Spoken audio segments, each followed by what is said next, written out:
Je pense qu'il y a une première chose, c'est que la culture, je ne pense pas que ce soit quelque chose qu'on construit.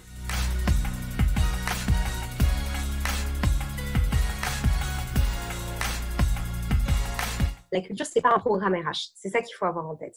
Nous, notre rôle, c'est plutôt de la diffuser, de participer à ce partage de la culture, de continuer à la faire vivre et de s'assurer que les gens se sentent bien dans cette culture et qu'elle évolue aussi avec notre évolution. Mais la culture d'entreprise, chez nous, elle est très importante, elle est très forte et elle vient effectivement de nos fondations. Et c'est pour ça que c'est aussi important. Et elle vient notamment de John. Donc, ça vient beaucoup la culture, je pense, du fondateur. On a la chance quand même d'être une entreprise où on a le fondateur qui a créé finalement son bébé et qui est toujours là depuis le démarrage. Ça a beaucoup d'impact forcément sur les équipes. Du coup, ça vient du management aussi et des équipes en général parce que Jonathan s'est entouré de personnes qui partageaient aussi ses valeurs, son ambition et cette vision du projet d'entreprise qu'il avait.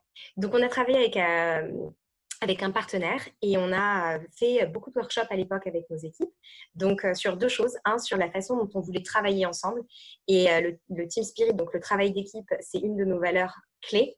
Et ça fait vraiment toujours partie de ce qu'on vit au quotidien, où on donne un coup de main et surtout, on considère qu'on est plus fort, on va plus vite, tous ensemble. Et Content Square, et John le dit très souvent, Content Square, c'est pas son succès, mais c'est vraiment le succès de tout le monde ensemble. On passe aussi beaucoup de one team, d'une équipe soudée.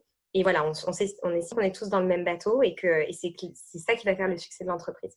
Donc, on a emmené nos équipes en workshop. On a réfléchi à cette méthodologie de travail où, en fait, on a fonctionné par master plan, donc c'est-à-dire des sortes de revue business qu'on faisait tous les 6 mois. On définissait notre vision court terme, moyen terme et long terme, ce qui nous permettait d'être en itération parce que quand on a des niveaux de croissance de ce type-là, c'est hyper important. Et surtout, de communiquer cette vision et les étapes pour arriver et pour atteindre cette vision.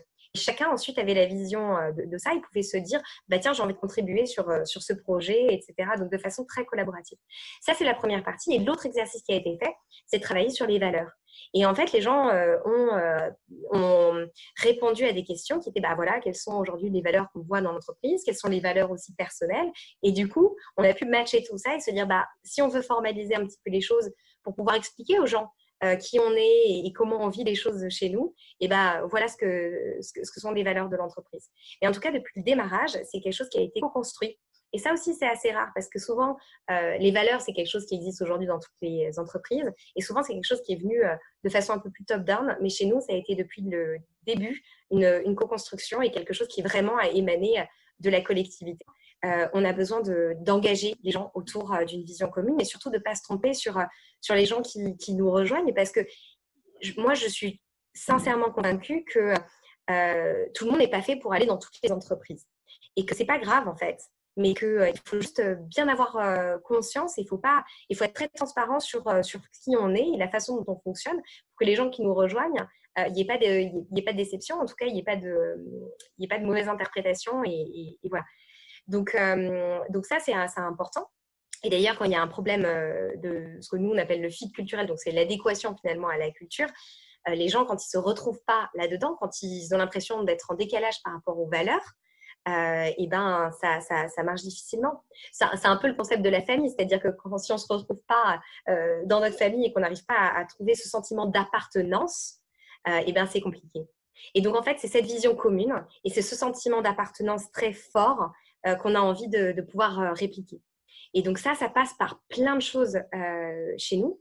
Déjà, c'est l'organisation. On est dans une organisation qui est globale et donc on a des gens aussi qui peuvent donner cette impulsion sur l'ensemble de leur périmètre. Après, il y a des choses qui sont peut-être plus concrètes, mais il y a des choses très importantes telles que notre kick-off annuel. Donc ça, c'est un événement qui est très emblématique chez Content Square et je pense effectivement que les personnes qui nous rejoignent, en général, ça a lieu en janvier. Donc les personnes qui nous rejoignent juste après, ils sont extrêmement déçus parce qu'ils vont en entendre parler pendant un an, globalement, de cet événement où, malgré notre croissance et malgré ce que ça représente forcément en termes de logistique et de coûts, on continue à le faire et on réunit en fait chaque année l'ensemble de nos équipes. Et donc l'année dernière, on était quasiment 600. Et on s'est retrouvés tous ensemble pour repartager faire le bilan de l'année passée, se réengager sur l'année future et surtout faire ce qu'on sait le mieux faire, c'est se connecter, créer du lien et ce qu'on appelle nous le work hard, play hard.